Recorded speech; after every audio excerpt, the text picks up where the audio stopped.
எந்த நிலை என்று நமக்கு தெரியாத அன்புள்ள சகோதரர்களே, இப்போது நினைக்கலாம் நாம் நல்லா தொழுகிறோம், நோன்பு வைக்கிறோம், தர்மம் செய்கிறோம், ஏதோ நம்மாலான என்ற காரியங்களை செய்கிறோம். எனவே நமக்குள்ளே ஒரு மிதப்பு, நாம் சொர்க்கத்துக்கு சென்று விடுவோம்.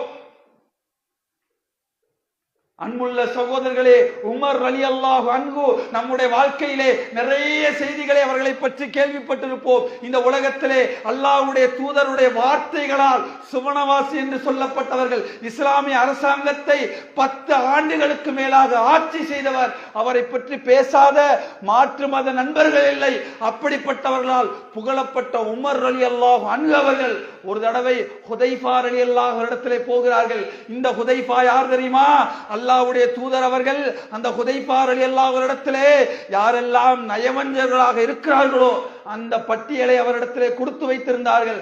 அவரிடத்திலே உமர் ரலியல்லாஹு அவர்கள் போகிறார்கள். ரசூலுல்லாஹ்வுடைய மரணத்துக்கு பிறகு போகிறார்கள். போய் ஹுதைஃபா ரலியல்லாஹு இடத்திலே கேட்கிறார்கள், அல்லாஹ்வுடைய தூதர் சொன்னார்களே, சில பேர் இஸ்லாத்தை நடித்துக் கொண்டு நயவஞ்சகர் என்று சொன்னார்களே, அந்த பட்டியலை பாருங்கள். அந்த பட்டியலிலே இதோ உமர் என்னுடைய பெயர் இருக்கிறதா என்று பாருங்கள் என்று கேட்டார்கள் என்று சொன்னார். அன்புள்ள சகோதரர்களே, சுவனவாசி என்று சொல்லப்பட்டவர்கள், இஸ்லாமிய அரசை 10 ஆண்டு காலம் ஆட்சி செய்தவர்கள், எத்தனையோ நீதியான முறையிலே ஆட்சி செய்தவர்கள். அந்த நிலையிலும் கூட நான் முஸ்லிமா நயவஞ்சகனா என்று தேடி பார்த்து அல்லாஹ்வுக்கு பயந்தார்கள் என்று சொன்னால் நாம் செய்யக்கூடிய எத்தனை அமல்கள் அல்லாஹ்விடத்தில் ஏற்றுக்கொள்ளப்படும் என்பதற்காக ஒவ்வொரு அமல்களையும் அல்லாஹ்விடத்தில் பயந்திருக்கிறோம். நான் தொழுகிற தொழுகை அல்லாஹ்விடத்தில் ஏற்றுக்கொள்ளப்படுமா? நான் அல்லாஹ்வுக்காக தொழுகிறேனா? அல்லாஹ் சொன்ன அடிப்படையிலே தொழுகிறேனா? நான் வைக்கிற நோன்பு அல்லாஹ்விடத்தில் ஏற்றுக்கொள்ளப்படுமா? நான் செய்கிற தர்மம் அல்லாஹ்விடத்தில் ஏற்றுக்கொள்ளப்படுமா? நான் கொடுக்கிற ஜக்காத் அல்லாஹ்விடத்தில் ஏற்றுக்கொள்ளப்படுமா? அதிலே முகஸ்துதி இருக்கிறதா?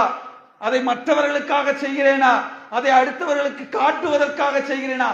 எத்தனை அமலை சுய பரிசோதனை செய்து இது அல்லாஹ்விடத்தில் ஏற்றுக்கொள்ளப்படுமா இல்லையா என்பதை சிந்தித்திருக்கிறோம். எனவே அன்புள்ள சகோதர சகோதரிகளே, இந்த உலக வாழ்க்கை என்பது நிரந்தரமே இல்லை.